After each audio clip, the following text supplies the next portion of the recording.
West বেঙ্গলের first mega কিচেনে automatic মেশিনে রান্না হয়। এইটা হলো ওয়েস্ট বেঙ্গলের সবচেয়ে বড় ফুড কোর্ট।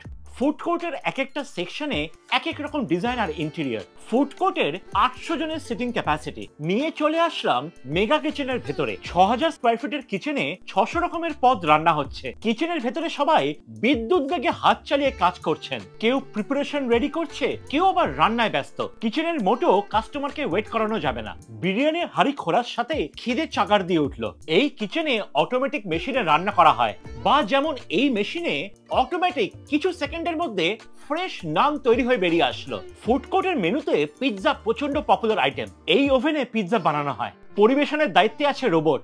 শুরু করলাম গন্ধরাজ স্মুদি দিয়ে গলা ভিজিয়ে, গন্ধরাজ লেবুর রস আর জেস্ট দিয়ে বানানো। টেবিলে রয়েছে মুরগির পটলি ভাপা কাবাব। সিল করা কলাপাতার পুটলি খুলে ভেতর থেকে বেরিয়ে আসলো ভাপা চিকেন। চিকেন কিমাকে নানা রকম মশলা দিয়ে মিক্স করে ভাপিয়ে টমেটো সালসা ডিপ দিয়ে সার্ভ করেছে। এগিয়ে চললাম ইলিশ ফিঙ্গারের দিকে। বোনলেস ইলিশের ফিলিং আর ওপরে প্যানকো কোটিং। 100% ইলিশের মজা খেতে হবে সঙ্গে দেওয়া হানি মাস্টার্ড সস দিয়ে। এইবার হাতে চলে আসলো গরম ভেটকি ফ্রাই। ভেটকি মাছের মোটা ফিলে আর প্যানকোর পাতলা কোটিং। খেতে হবে ইনহাউস কাসুন্দি দিয়ে। স্টার্টারে আমতেল মাখিয়ে তাওয়ায় সেকা হোল ভেটকি কিন্তু আবার দারুণ লাগলো। আচার আর জোয়ানের স্বাদ। মেইন কোর্সে নিলাম চিংড়ি মরিচ পোলাও।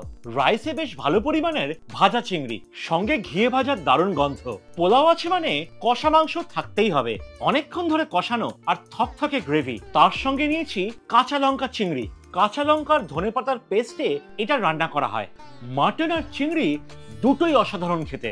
শেষ পাতে মিষ্টি মুখে ডাবের পায়েস। ঘন দুধের মধ্যে কচি ডাবের শাঁস মিক্স করে বানানো।